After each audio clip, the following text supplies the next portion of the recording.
2023 సంక్రాంతికి మెగాస్టార్ చిరంజీవి, నందమూరి నటసింహం బాలకృష్ణ మధ్య box office war పీక్స్లో జరిగింది. సినీ అభిమానులకు కావాల్సినంత ఎంటర్టైన్ చేశారు చిరు, బాలయ్య. వీరసింహారెడ్డిగా బాలయ్య, వాల్తేరు వీరయ్యగా మెగాస్టార్ రచ్చ చేశారు. ఈ రెండు సినిమాలు కూడా బాక్సాఫీస్ దగ్గర దుమ్ము దులిపేశాయి. అయితే వచ్చేసారి మాత్రం చిరు వర్సెస్ రవితేజగా మారిపోయింది.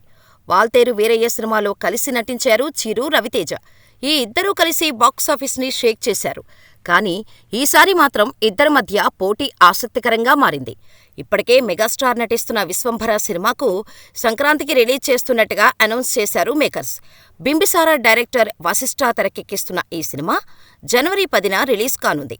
జగదేక వీరుడు, అతిలోక సుందరి తర్వాత చిరు చేస్తున్న భారీ సోషియో ఫ్యాంటసీ సినిమా కావటంతో విశ్వంభరపై భారీ అంచనాలు ఉన్నాయి. ప్రస్తుతం ఈ సినిమా షూటింగ్ స్టేజ్లో ఉంది. అయితే ఇప్పుడు మాస్ మహారాజా మెగాస్టార్తో బాక్సాఫీస్ ఫైట్కు సై అంటున్నాడు. తాజాగా ఉగాది సందర్భంగా రవితేజ కొత్త సినిమా అనౌన్స్మెంట్ వచ్చేసింది. సామాజవర్గమన సినిమాకు రచయితగా పనిచేసిన భాను భోగవరపుని దర్శకుడిగా పరిచయం చేస్తూ సితారా ఎంటర్టైన్మెంట్స్ సంస్థ ఈ సినిమాను నిర్మించనుంది. ఈ సినిమాను వచ్చే సంక్రాంతికి రిలీజ్ చేస్తున్నట్టుగా ప్రకటించారు. వచ్చే సంక్రాంతికి రవణ దావత్ ఇస్తుండు, రెడీ అయిపోండ్రి అంటూ అనౌన్స్ చేశారు మేకర్స్. దీంతో ప్రస్తుతానికి 2025 సంక్రాంతికి చిరు వర్సెస్ రవితేజగా మారిపోయింది.